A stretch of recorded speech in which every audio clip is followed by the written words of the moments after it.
Welcome back guys my new blog. स्वागत है मेरे यूट्यूब चैनल पे आप सभी का।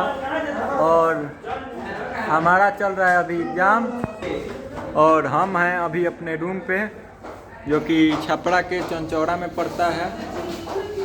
यहाँ पे हम लोग क्या कर रहे हैं, अभी शाम का समय है तो आप लोग को दिखाएंगे। आप लोग बने रहिए मेरे ब्लॉग में, तो दिखाते हैं हम आप लोगों को। तो ये है हम लोग का रूम जो आप लोग देखें। देखिए ये बेचारे पढ़ रहे हैं। थोड़ा मुंह दिखाइए जी। देखिए ये मुर्गा बना रहे हैं। ऋतु है, आई है मनीष, और यहाँ पे है हम लोग का शयन कक्ष जिस पे हम लोग सोएंगे।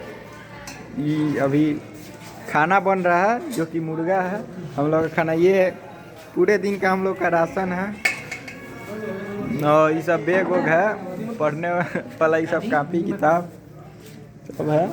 इसमें और भी बहुत सारा लड़का है हम लोग के रूम के बगल। कल के ब्लॉग में है हम आप लोगों को दिखाएंगे अपना स्कूल, और कैसा स्कूल है, कैसा सेंटर है, आप लोग को दिखाएंगे। ये ब्लॉग में इतना ही है। आप लोग मेरे ब्लॉग को बहुत ज़्यादा लाइक शेयर सब्सक्राइब करें। धन्यवाद।